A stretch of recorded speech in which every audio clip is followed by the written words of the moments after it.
Listo, buenas noches. Está el foro de la sesión de hoy, ahí en el aula virtual. ¿Ok? Doctor, bueno, qué pena interrumpirlo. Acabo de entrar Rafael López. Listo, ya te quito la falla. Gracias, doctor, muy amable.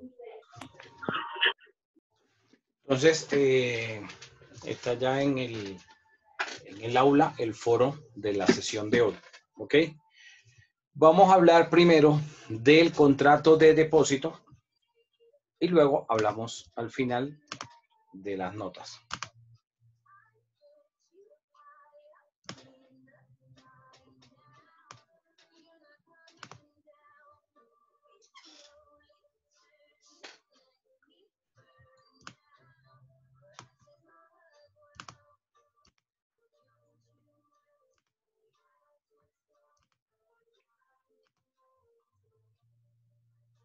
¿Ahí les aparece la pantalla?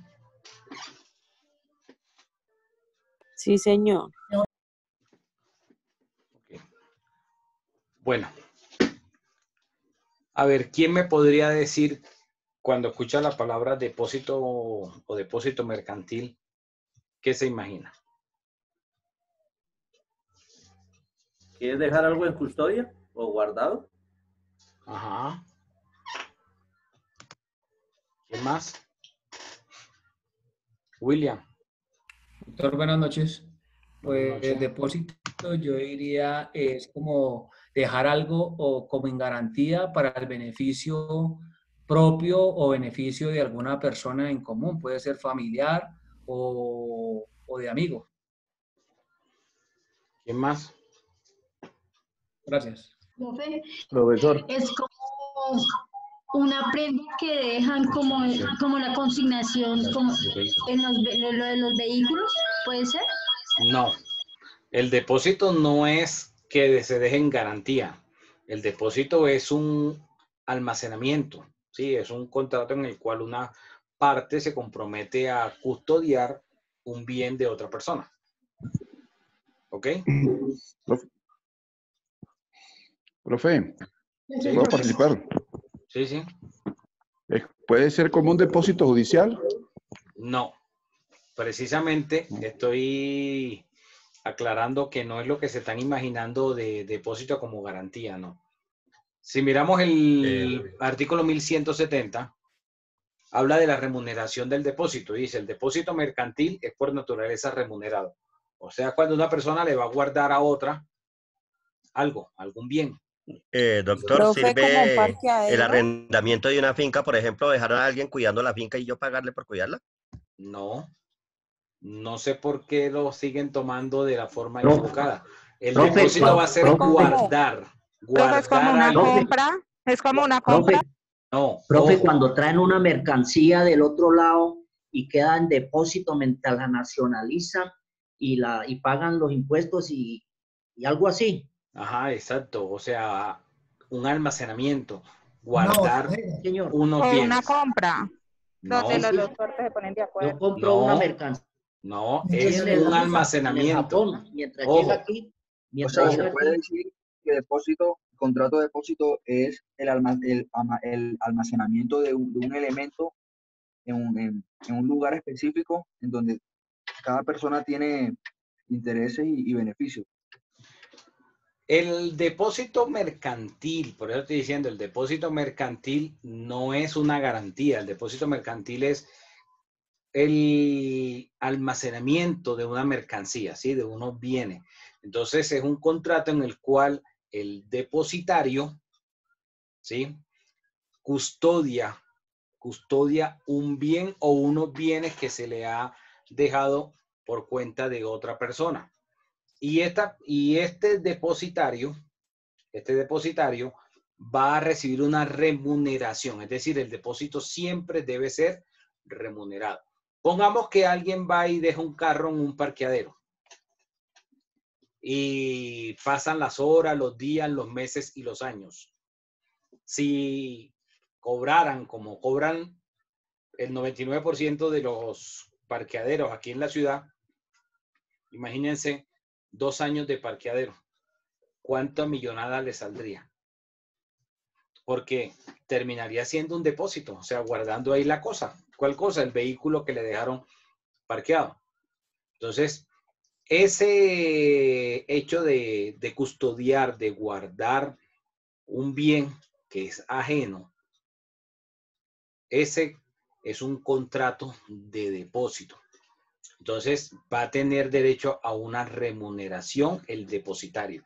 ¿Quién es el depositario? Quien está recibiendo la cosa y la está cuidando. ¿Y quién es el depositante? El depositante es quien llevó la cosa para que el otro la custodiara, la guardara. Entonces, en el depósito es un almacenamiento, es un conservar la cosa, es custodiarlo, ¿sí? No es dar en garantía nada. Las cajas fuertes de los bancos, profe, donde uno ha guardado documentos o algo así. Sí, también. Aunque eso ya no se usa tanto. Ya los bancos muy poco ofrecen ese servicio. ¿Quién estaba levantando la mano?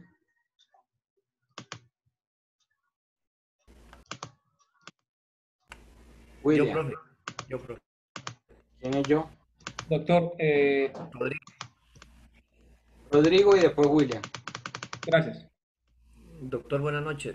No, estaba levantando la mano era pues porque quería era ahí aportar que vienen siendo como la actividad mercantil que desarrollan, por ejemplo, como almacenar, como Mercafé, que son empresas que se dedican a almacenar y a guardar cosas, y obviamente pues obedece a un contrato, ¿no? Con alguna persona o con alguna firma o con alguna empresa, ¿cierto? Y ahora vamos a hablar de los almacenes generales de depósito. William. Pero esa es la figura, profe. Sí, sí, claro. William. Gracias, doctor. Usted decía que depositorio es quien custodia la cosa y depositante quien lleva la cosa. Depositario, quien la recibe y la guarda. Sí, perfecto, doctor. Gracias. ¿No? Entonces, miremos que el artículo 1170, ¿quién me ayuda a leerlo? Yo, profe. Rodrigo. Dice, artículo 1170, remuneración. El depósito mercantil es por naturaleza remunerado. La remuneración del depositario se fijará en el contrato o en su defecto conforme a la costumbre y a falta de esta por peritos.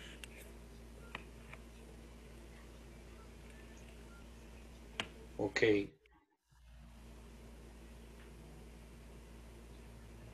Profesor, Dime, Nubia. doctor, los documentos que se guardan en una notaría en caja fuerte se podrían clasificar como depositarios, los que dejan en la guarda del notario las peticiones de la persona, como se me olvida el nombre en este momento. El protocolo no sería un depósito. No. En la caja fuerte de las notarías se guardan documentos de los testamentos, doctor. ¿Se pueden tipificar como depósito? No. No, porque no está haciendo una, digamos, una actuación de naturaleza mercantil. Lo que hacían los bancos, y digo hacían porque ya muy poco se da, digamos aquí el casillero que se tenían en las entidades bancarias o en algunas empresas, muy poquito sucede que hay casilleros donde la gente llega y deja ahí guardadas algunas pertenencias y paga por ese casillero una suma, ¿sí? Por ese servicio de depósito, de guardar ahí ciertas cosas. Así como ustedes ven en las películas, cuando en las películas de pronto llegan y alguien guarda ciertas cosas de valor en un casillero y tiene su llave y no tiene acceso ni sino solamente esa persona. Algo así. Eso sí sería un depósito mercantil.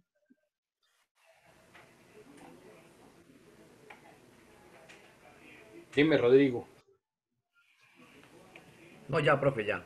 Gracias. Profe, entonces, comercialmente, ¿dónde es más usual este tipo de contrato?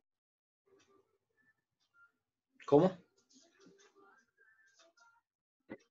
Pues comercialmente, ¿qué tipo, o sea, usualmente, ¿en qué Comercialmente, como tipo el de... ejemplo que puso Pocho, que tú traes una mercancía, digamos, tú eres comerciante y traes una mercancía de los Estados Unidos, de la China, de cualquier otra parte, y la traes normalmente, en container, sí. el medio que se utiliza para el transporte de las mercancías internacionalmente es el transporte marítimo. Entonces, tú traes la mercancía y llega al puerto. Cuando llega al puerto, se guarda en un almacén general de depósito, mientras se hace el trámite de nacionalización de la mercancía. Mientras se hace la inspección por el agente aduanero, o sea, la DIAN tiene que hacer a través del Departamento de Aduanas la verificación de la mercancía, que se paguen los aranceles, etc. Entonces, mientras se hace toda esa tramitología, sea para traer la mercancía o para sacarla, sea una importación o exportación, el trámite es el mismo, hay que mantener esa mercancía en un lugar en donde va a salir, en el puerto de salida, mientras se hace esa inspección. Entonces las mercancías no van a quedar ahí al aire libre, a su suerte, no. Quedan en custodia de un almacén general de depósito. Entonces, ese almacén general de depósito viene haciendo esa función de depositario, de guardar esa mercancía. Cuando ellos reciben la mercancía, entregan un título valor, que es un certificado de depósito. Y ese certificado de depósito está cubierto con un seguro, que toman un seguro. Entonces, esa actividad de transporte o de operaciones internacionales, siempre va a haber un tercero, o sea, un depositario, un almacén de depósitos donde se va a guardar la mercancía en tránsito, sea en tránsito de exportación porque va saliendo hacia otro destino o de importación porque va ingresando. ¿Ok? Dime, Rodrigo. Y los depósitos aeroportuarios también. Igual, los almacenes generales de depósito, solo que la mayoría de las mercaderías a nivel mundial se transportan vía marítima. Vía aérea también, pero es muy poco. Es muy poco porque el costo del transporte aéreo es muy alto. Es muy alto. Entonces, pues el comerciante pues va a tratar de economizar, ¿sí? Es apenas natural. Ok. Pongan un ejemplo, cuando ustedes mandan, bueno, ya no se utiliza, pero de pronto hace unos años, cuando se enviaba una carta o un documento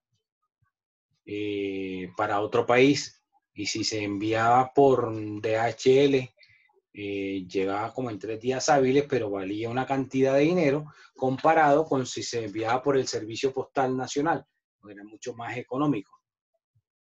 472 es el servicio postal del gobierno, que antes se llamaba Apostal. Bueno, ¿alguna pregunta hasta acá? Entonces, esa actividad de guardar esa mercancía siempre debe ser remunerada. Si las partes no fijaron el valor de la remuneración, entonces aquí la norma está diciendo que se va a determinar conforme a la costumbre. Y si no hay costumbre frente a ese tipo de regulación, de forma de determinar, se va a designar por peritos. Miremos que el artículo 1171 nos habla que el depositario tiene una responsabilidad. ¿Quién me ayuda con el 1171? Responsabilidad del depositario. El depositario responderá hasta de culpa leve en la cuantía y conservación de la cosa. se presumirá que la pérdida o deterioro debe a culpa del depositario, el cual deberá probar la causa extraña para librarse.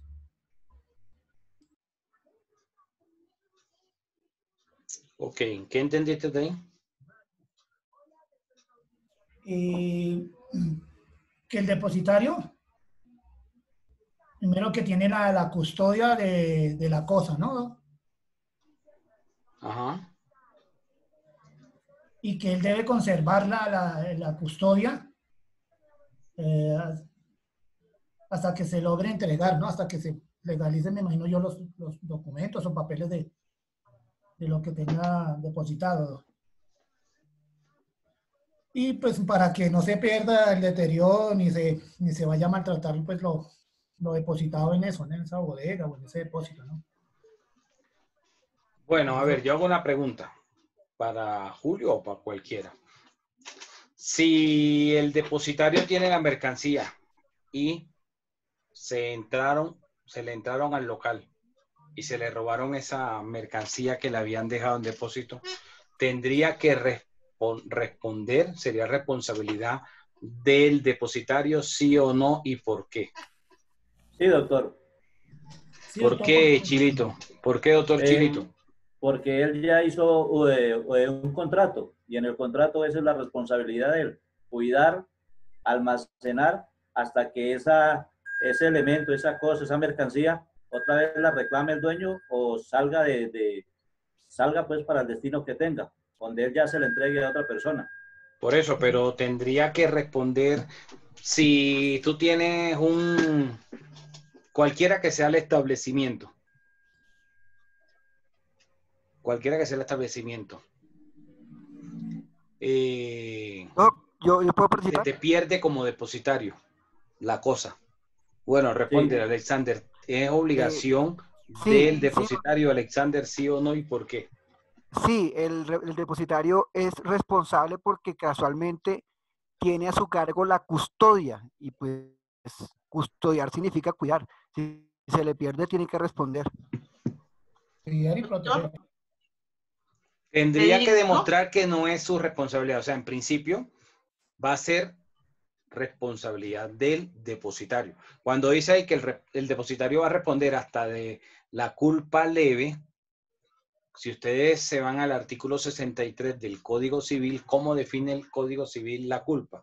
Define la culpa como un descuido, como una negligencia. Entonces, por eso el depositario va a ser responsable de los bienes que le han dado en custodia. No solamente de evitar que se le vayan a perder, sino evitar también que se deterioren. Entonces, debe velar por la conservación de la cosa. Si los bienes que se le han dado en custodia requieren de cierto almacenaje, como por ejemplo, requieren de refrigeración o algún cadena de frío, embalaje, si una cadena de frío, como le llaman, ese tipo de cosas, es responsabilidad del depositario. Entonces, no es que tenía una cadena de frío y se fue la luz, entonces la culpa es de Codensa, porque Codensa hizo mantenimiento y entonces se dañó el producto, se dañó la cosa por culpa de Codensa. ¿Sí? O sea, debe prever, según el concepto del artículo 63 del Código Civil, como un buen padre de familia, llevado al ámbito mercantil, el buen hombre de negocios, debe ser previsivo y, digamos, anticiparse a ese tipo de situaciones que se pudieran presentar. ¿Ok?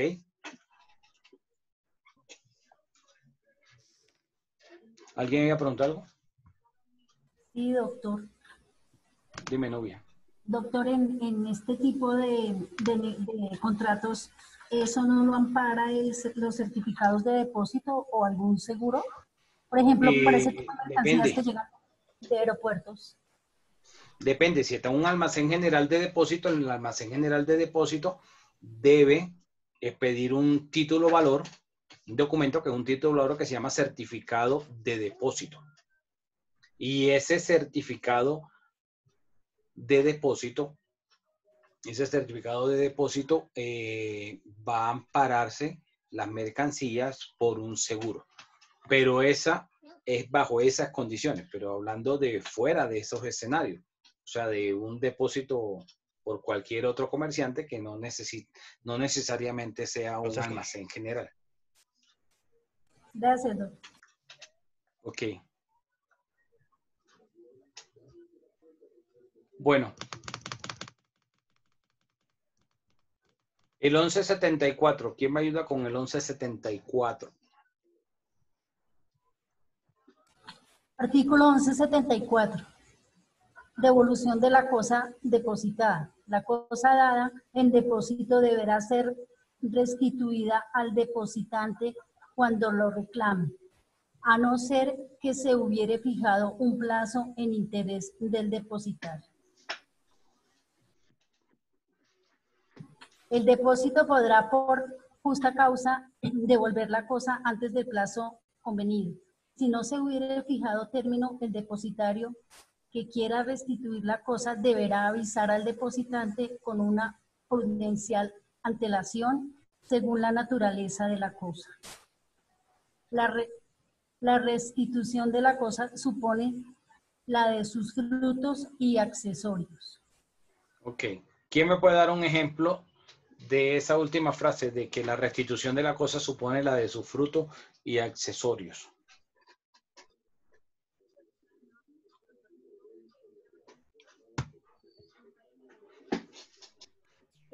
Doctor, por ejemplo, cuando se hace el contrato, ahí se podría manejar con el ganado.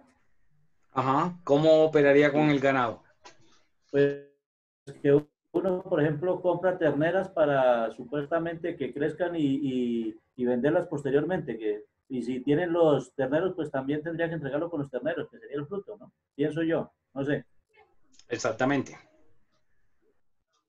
Otro ejemplo, Doc. Una finca, los frutos de una finca. Pero, ojo, Al cuidado ojo, de algo. aunque la norma no lo diga, la norma no lo dice, no lo estipula, pero cuando hablamos de dejar en depósito, se refiere de manera tácita a que sean bienes muebles. ¿Ok? Bienes muebles que se pueden entregar y se pueden trasladar de un lugar a otro.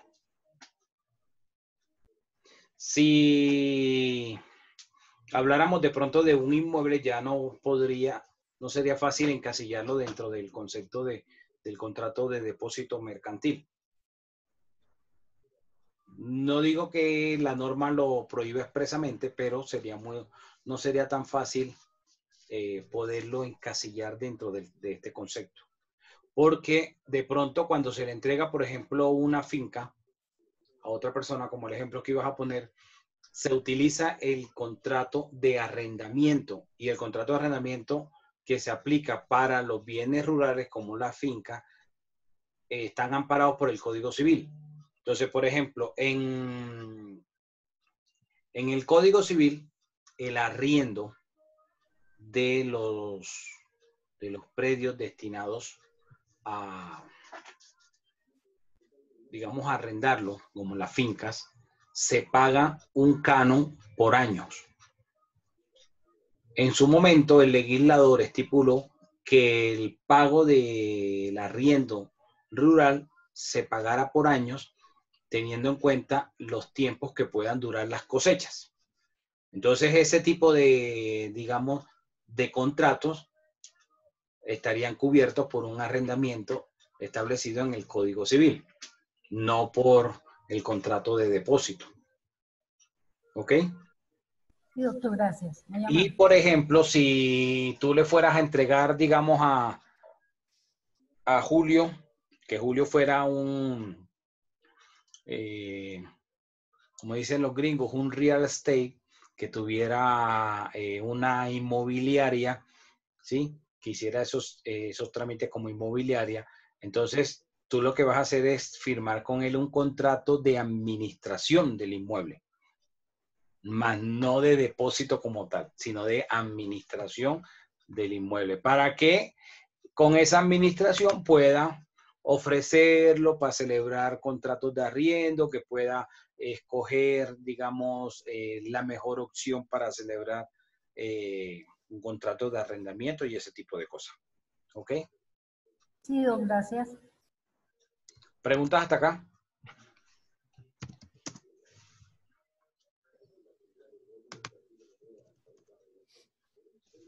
Profe, buenas noches.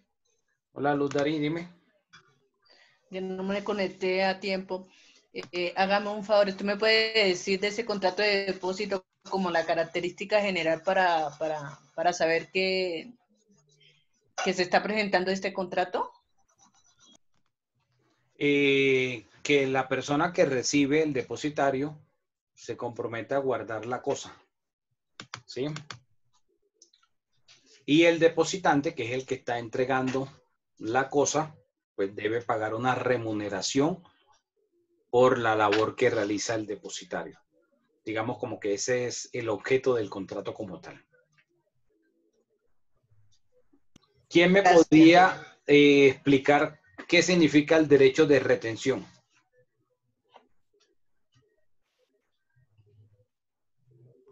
Yo, doctor. Bueno, te escuchamos. Perdón. El derecho de retención significa que el depositario se toma casualmente el derecho de retener las mercancías o la cosa en caso de que el depositante incumpla con los pagos.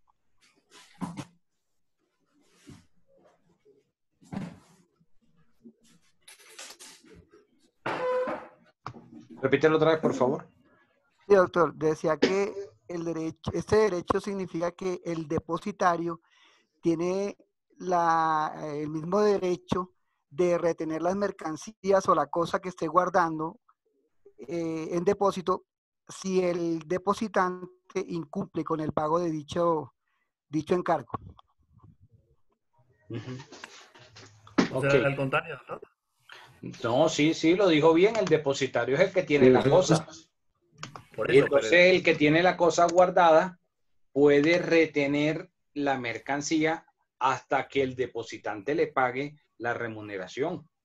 Claro, lo explicó bien. Sí, Alex. Sí, señor.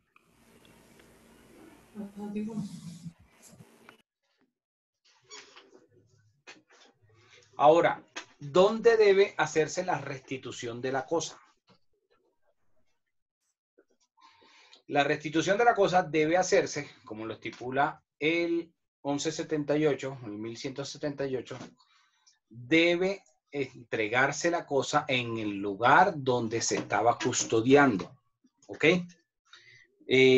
Normalmente,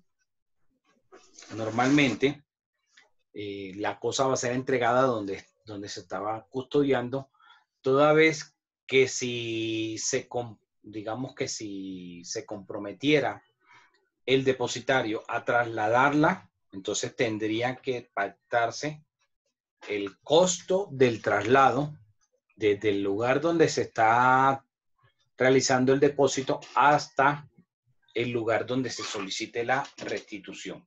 Entonces, en principio, la restitución de la cosa va a ser en el lugar donde se estaba guardando la cosa.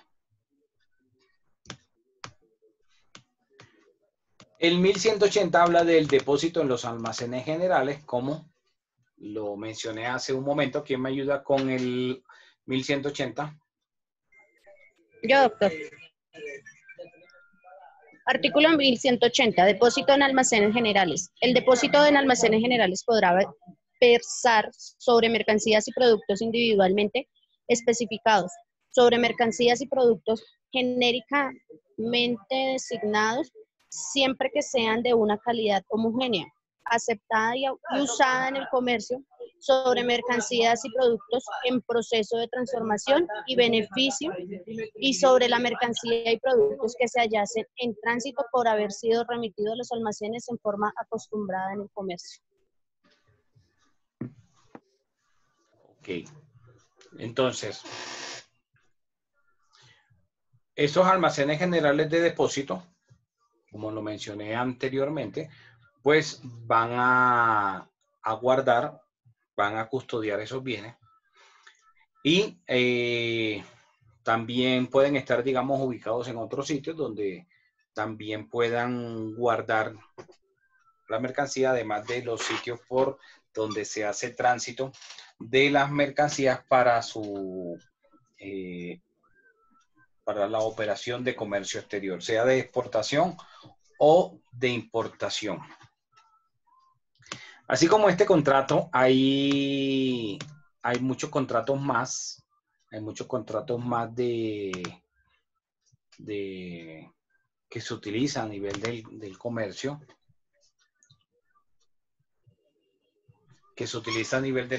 Pero pues por cuestiones de tiempo no alcanzamos a estudiar todo. Está también el contrato de hospedaje, ¿sí? ¿Cuál sería la diferencia, por ejemplo, entre el hospedaje y el arrendamiento? ¿Quién podría decirme cuál sería la diferencia que se imagine entre un contrato de arrendamiento y uno de hospedaje?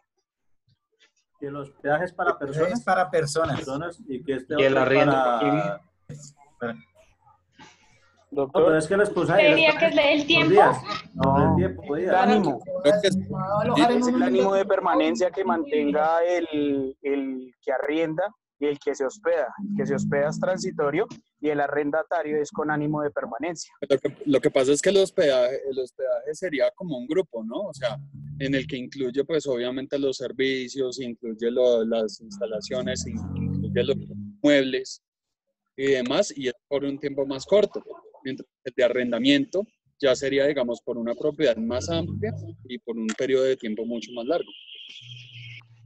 Bueno, sí, y digamos en el hospedaje la finalidad es entregar la cosa para su goce y disfrute por un periodo de tiempo menor y en el cual pues se incluiría, digamos, el amoblamiento del espacio, del lugar y todo lo que tendría que ver con los servicios.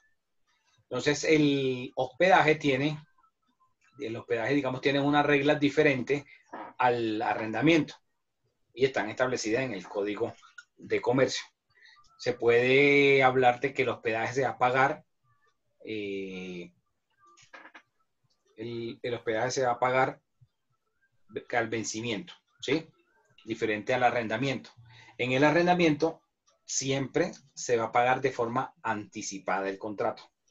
O sea, si la persona está empezando el 1 de julio, va a pagar del 1 al 5, va a pagar el mes de julio. O sea, está pagando de forma anticipada el valor del arriendo. Mientras que en el hospedaje es vencido. Entonces, se inicia el contrato y al finalizar es cuando se realiza el pago del mismo. Y hay pues una hora de corte que es el corte del día o el checkout, que va a variar dependiendo de la ciudad. En algunas ciudades puede ser 1 hora, en otras va a variar la hora. Entonces, hay muchos contratos comerciales que se utilizan mucho como la franquicia después ya alcanzamos a hablarla, la fiducia, y algunos otros que no alcanzamos pues a estudiarla por cuestiones de tiempo, como esta del hospedaje y algunos otros contratos comerciales de uso frecuente. Preguntas sobre lo que hemos visto durante el módulo. ¿Dudas? Gracias, Jorge. Gracias, Emilio. Jorge, te escucho. Yo pensé que tenía una pregunta, Jorge. O bueno, ¿hay alguna pregunta al respecto?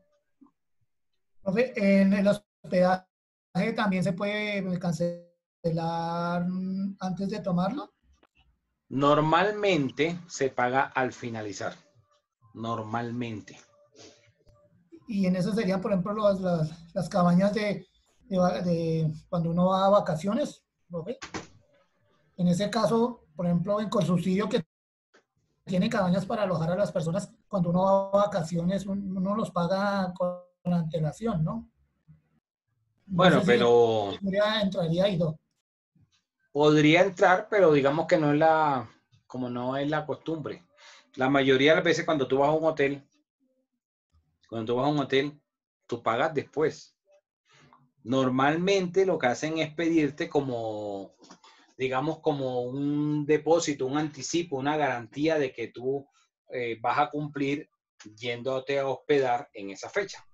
Oh, sí, ok, sí, tiene razón. Algunos hoteles, por ejemplo, te dicen que tienes que hacer la reserva con una tarjeta de crédito. Y si tú no cumples yendo a tomar el servicio en las fechas establecidas, te cobran el servicio aun cuando no lo hayas tomado porque le dejaste digamos, la posibilidad de que pudieran arrendárselo ese hospedaje o que pudieran darle el hospedaje a otra persona. Normalmente, si analizas en los hoteles, hostales y todo eso, se paga cuando se termina el corte del día. No anticipado como el arriendo. En el arriendo uno paga de manera anticipada. ¿Ok? Era como una diferencia que quería que quedara clara. Y ellos tienen unos horarios establecidos, ¿no? O sea, tienen un horario de check-in a partir de 3 de la tarde, por ejemplo, y el check-out a las 2 de la tarde. Para Sí, tener claro, la mayoría tienen una hora de entrada y una hora de salida. Aunque a veces te permiten ingresar un poco antes de la hora. Si está desocupada la habitación. Ajá. Arreglada. Exacto. Doctor, Bueno, una pregunta. otra pregunta, dime, Javier. Gracias. ¿Qué puede hacer el depositante frente a cuando el depositario pues incumple, o sea, no regresa, no vuelve? ¿Mediante qué proceso él puede disponer de esas cosas que le dejaron ahí o cómo puede hacer el depositante para Sería al recuperar? revés. Pues, ¿señor? Sería al revés. El depositante es el que deja la mercancía. Sí. Y el depositario, ¿quién las guarda? ¿Quién las conserva? Tendría que hacerse a través de un proceso para que vía judicial se ordenara la subasta de los bienes y que se le pagara del valor de esa subasta, pues las sumas adeudadas.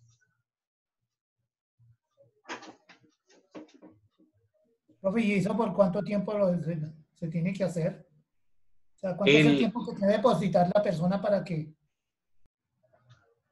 Las partes son las que estipulan el contrato. Voy a poner un ejemplo.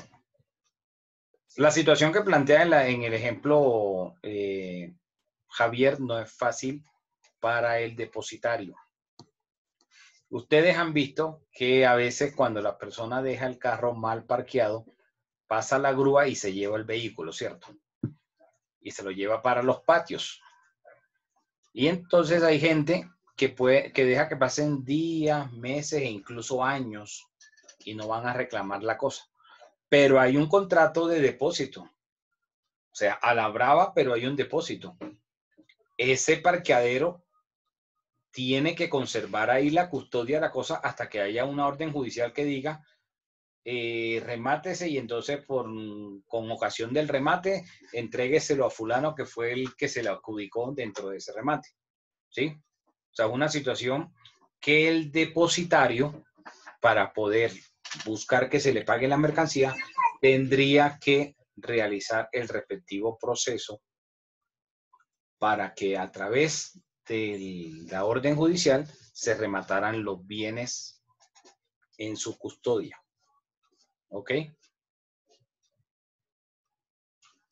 Bueno. ¿Hay alguna otra pregunta o ya podemos pasar a hablar de la nota? Dime, Macías. Las clases de depósito. Sigue. Sigue, Qué pena, discúlpame, Juan Carlos, qué pena. Sí, sigue leyendo ahí el código, Alexander. Ahí está. Sigue más sobre el depósito. Entonces, van a ser, por ejemplo, de bienes fungibles, de bienes muebles, ¿sí? Ahí la norma te permite que haya diferentes tipos de depósito. Gracias, doctor. Dime, Macías. Profe, aquí, por ejemplo, en las empresas de los depósitos, en las storage de almacenamiento, ellos igual para hacer el remate tienen que iniciar un proceso judicial o tienen la potestad como los storage en Estados Unidos que simplemente pasa un tiempo determinado y ellos rematan sin necesidad de una orden judicial. Siempre aquí van a necesitar la orden judicial, siempre, porque si no va a haber, acuérdate que lo vimos ahorita hace un momento, va a ir una responsabilidad del depositario. Entonces el depositario, el derecho de retención lo va a ejercer únicamente en que va a retener la cosa hasta que se le pague, pero eso no lo faculta a que vaya y la venda y la subaste. La norma no permite eso. Ok, profe, gracias. Igual como pasa con los arriendos. En la ley, tanto en el Código Civil como la 820, permiten que el arrendador pueda ejercer un derecho de retención sobre las cosas. Pero ¿cuándo hace el derecho de retención sobre las cosas? Cuando hay un proceso judicial y como consecuencia de la decisión del juez hay un lanzamiento, y entonces en el momento de la práctica de la diligencia es donde aplicaría el derecho de retener las cosas. Pero no es como de pronto podría interpretarlo algún arrendador, de decir, no, usted se me va y yo aplico el derecho de retención quedándome con las cosas y se las devuelvo cuando usted pague. No aplica de esa forma. Aplica cuando hay una decisión judicial y como consecuencia de la práctica de una diligencia judicial. O sea, no va a ser porque el arrendador lo quiera hacer, porque si no sería una vía de hecho. Algunas personas lo interpretan así, de esa forma. Dime, Sara. Doctor, en este caso, buenas noches. En este caso, ¿se podría dar en el contrato de depósito la restitución provisional que se ve en el contrato de arrendamiento? Si se llegara a dar la restitución, pues el depositario estaría en todo su derecho de exigir unas garantías que pudieran darle, digamos, tranquilidad o que pudieran garantizarle el pago posterior de las sumas adeudadas. Porque después de que entreguen la cosa que tenía en custodia, grave. ¿Cómo va a, digamos, a hacer cumplir el pago, la remuneración? No sería muy fácil. Ok, doctor, gracias. Bueno. ¿Alguna otra pregunta?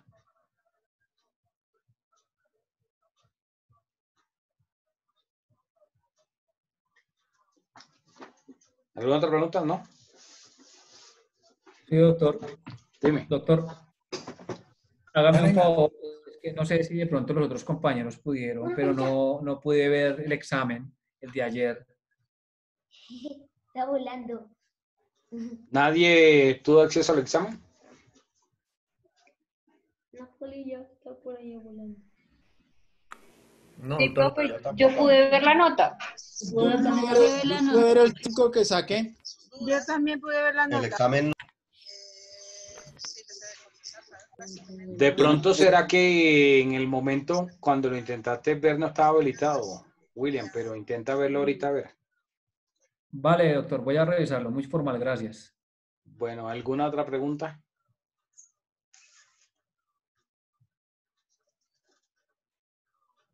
Dime, Doctor, Erika. sí tengo una inquietud con respecto a, ya que William solicitó la verificar su examen, profesor, ¿podríamos tener acceso a la nota de las exposiciones, si es tan amable?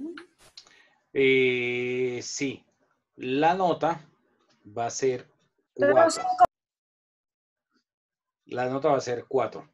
Ahí ya va incluido lo de las exposiciones y también los foros que han ido contestando en cada una de las sesiones de clase. Bien, doctor, muchas gracias.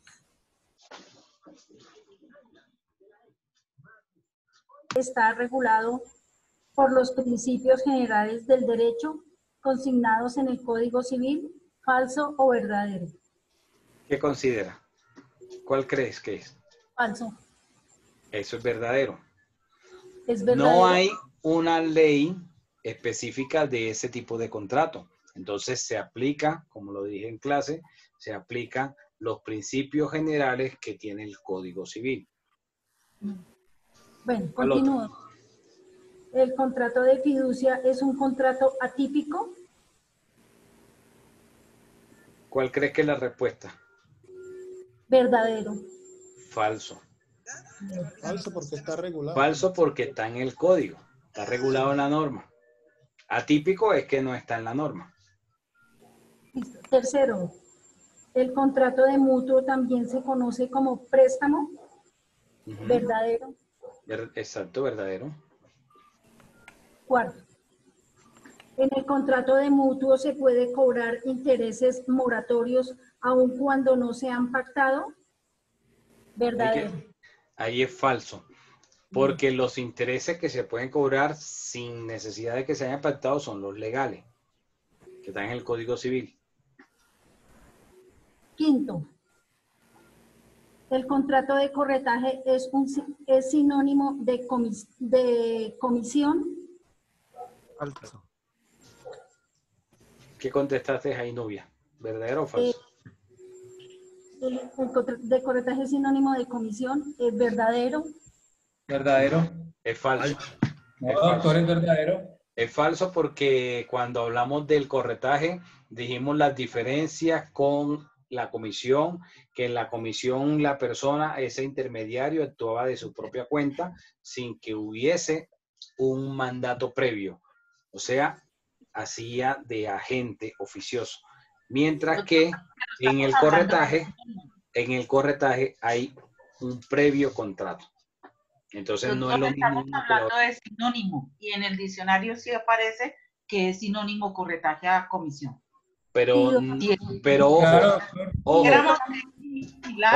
ojo, esa respuesta no es válida, porque, y lo hice a propósito, lo hice a posta, porque el que vino a esa clase, escuchó que no era lo mismo corretaje que comisión, y que en la comisión actuaba sin que hubiese una contratación previa, mientras que en el corretaje había un contrato previo. Entonces, si yo le pongo a que me definan en el examen, pues obvio, hasta un niño lo hace de buscar por Google, de googlear, y entonces colocar y después ir a pelear porque es que Google dice tal cosa. O sea, si no, ¿qué sentido tendría que asistieran a la clase y solamente respondieran un examen virtual cuando tienen la posibilidad de ingresar a Google, googlear una pregunta y entonces lo primero que les escriba ahí les aparezca, entonces colocarlo? Todo lo que aparece en internet no es que sea palabra de Dios. Entonces, ojo, porque la lógica jurídica es diferente a la lógica común. Y puso un ejemplo hace un rato. Para el derecho, en el artículo 63 del Código Civil, la culpa tiene una definición de negligencia, de descuido. Y si ustedes se van a buscar en un diccionario qué significa la culpa, van a ver el significado todo lo contrario cuando hay una intención, ¿sí? Todo lo contrario va a aparecer en el diccionario. Entonces, esa pregunta, y por eso yo lo decía anoche, las preguntas son de análisis, porque si no, no tendría ningún sentido que uno como docente coloque un examen ahí en el aula virtual donde no hay un control por parte de quien estableció el examen, de que no puedan entrar, abrir un código, buscar en Google, preguntarle a otra persona, qué sé yo, miles de opciones, ¿sí? Entonces, ahí no es sinónimo. Bien, doctor, continúo. Ajá. En el contrato de transporte no es una obligación del pasajero A, acatar el reglamento del transportador, B, pagar el pasaje, C, cumplir con el horario, D, informar la ruta por donde realizar el viaje. D es la respuesta. Exacto, no es una obligación. Del resto, todas son obligaciones que tiene el pasajero. Séptimo, en el contrato de franquicia, ¿quién permite la licencia de su marca, quien permite la licencia de su marca se llama franquiciado, franquiciatar, franquiciante o franquis. ¿Cómo se llama?